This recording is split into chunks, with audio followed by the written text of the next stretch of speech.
Hello, this is Dan, the Furniture Repairman, and we're going through some finishing and spray booth tips and tricks.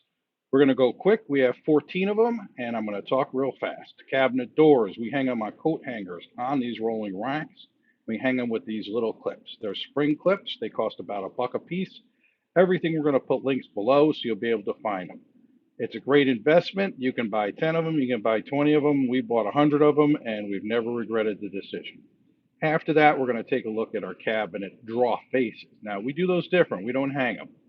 Cabinet draw faces have two holes in them already from the way they're attached to the draw box. We put sheetrock screws through these two holes, and we add a third hole right there, which creates a little bit of a tripod. These are our lumber racks. We use lumber racks as drying racks. We've added boards to make them longer, but they're extraordinarily strong. On the ends of the boards, we put little finish nails.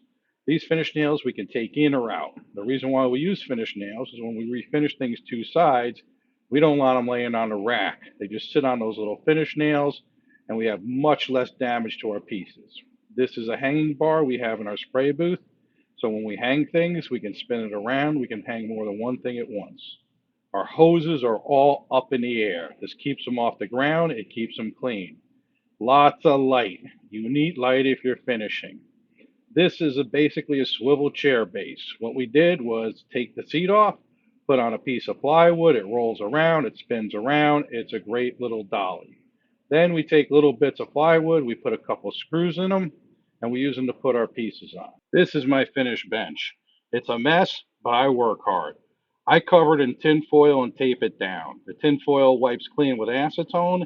If it gets too beat up, I just tear it right off. Plain old Reynolds wrap gives it tons of protection. It's always clean. These are called F cans that the acetone comes in. You know you can't pour out of them without making a mess. Buy a little spigot. It'll make your life much neater.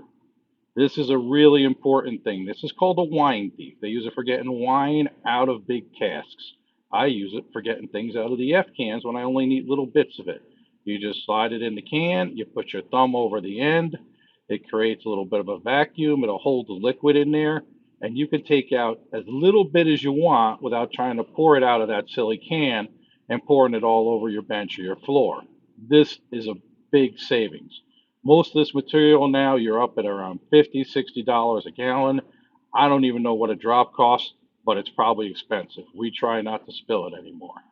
There's your little demonstration. Great tool. This is my 100 used paint stick. If you paint furniture, you're going to go through paint sticks, and you're going to go through paint sticks, and you're going to go through paint sticks, and you're never going to have enough. Basically, I just have one stick. I put masking tape over it. When I'm done using it, I tear the masking tape off of it. I put new masking tape on it. One paint stick, 100 uses. Temperature and humidity. Very important when you're spraying.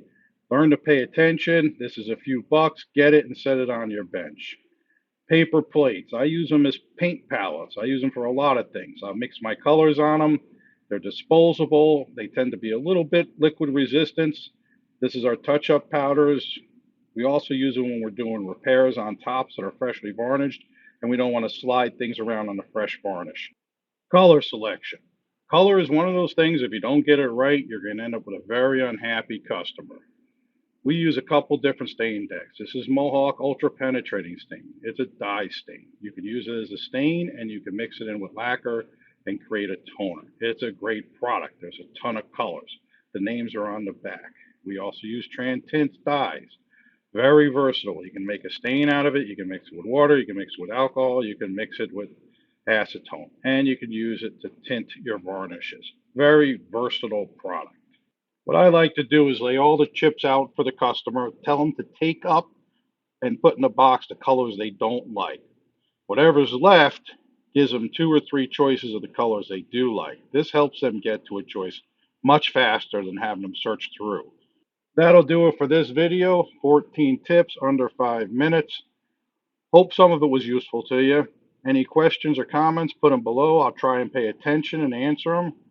Right now, what I'm going to do is go in my booth, pick up my spray gun, lay down some lacquer, and enjoy life a bit. Y'all take care. Thank you so much for watching.